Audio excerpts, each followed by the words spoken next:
प्रेम से कर घर कर ले चढ़े उसे अपने रथ पर। रथ चला परस्पर बात चली, शमदम की टेढ़ी घात गली। शीतल हो हरि ने कहा हाय, अब शेष नहीं कोई उपाय। कर्ण मिल गया ना।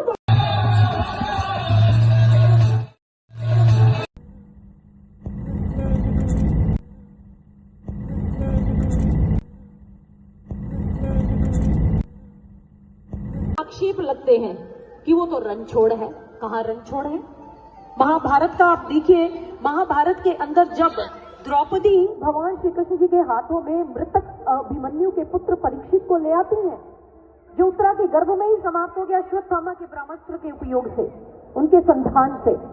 तो भगवान श्री कृष्ण कहते हैं कि यदि मैंने कभी युद्ध में पीठ नहीं दिखाई, कभी मिथ्यावदन नहीं किया, कभी किसी का उपहास नहीं किया, यथा धर्मम च सत्यम च मयि नित्यम प्रतिष्ठितम, यदि मैं सदैव धर्म और सत्य में निष्ठ रहा हूँ, सत्य और धर्म का ही मैं द्योतक रहा हूँ, इसी की मैं प्रेम से कर घर कर ले चढ़े उसे अपने रथ पर।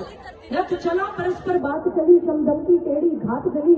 शीतल हो हरि ने कहा हाय, अब शेष नहीं कोई उपाय। कर्ण मिल गया ना। देर नहीं कीजिए केशव धनु की डोरी तन तन जाने दे, संग्राम तनिक ठन जाने दे।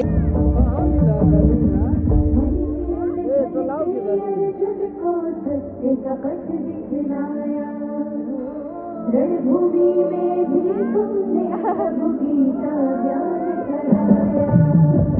आत्मजागृति से अर्जुन ने ईश्वर दर्शन पाया।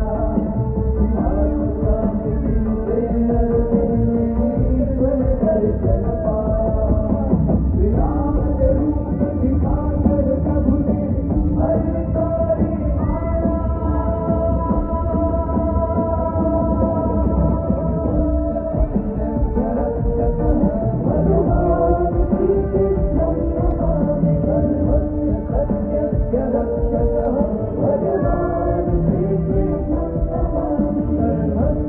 मतलब ट्रेन में सोना पैसा भर के अंग्रेज हमारे देश का लूट कर भेज रहे थे विदेशों में। और उन क्रांतिकारियों की टोली जो थी आजाद जी की, उन्होंने सोचा ये अपना धन अपने देश में ही रहेगा। और दूसरे दर्जे के ट्रेन के डिब्बे में राजेंद्र लाहिड़ी जी और उनके साथ अशफाक उल्ला जी चढ़ गए। उन्होंने चेन को खींचना था, ट्रेन रुकवानी थी। तीसरे दर्जे के डिब्बे के अंदर जो थे मुकंदी लाल, मुरारी लाल, बनवारी लाल और ऐसे राम प्रसाद बिस्मिल जी, ऐसे ऐसे क्रांतिकारी और ड्राइवर्स जो होते ट्रेन, उनके पास आजाद जी खड़े थे उनसे बात करने के लिए, उनको बहकाने के लिए।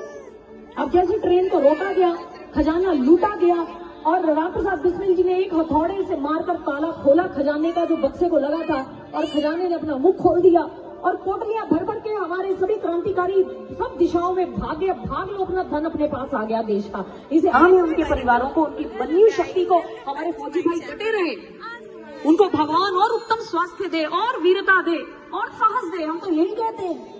और ऐसी मन्यु शक्ति हमारे क्रांतिकारी भाइयों ने दिखाई थी, जिन्होंने देश को आजाद करवाने के लिए अपने प्राणों को भी न्यौछावर कर दिया, पीछे नहीं हटे। ऐसी ऐसी आंखें जिसमें साहस दिखता था, जिसमें निकल गई, ऐसा अचूक निशाना। और कितनी दूरी थी। नॉट बाबर घबरा गया, मैं इसके सामने नहीं आऊंगा। उसे पता चल गया ये कैसा जाबाज। गोली चला दी, नॉट बाबर का कंधा छल्ली हो गया, रक्त की धाराएं बहने लगी। अब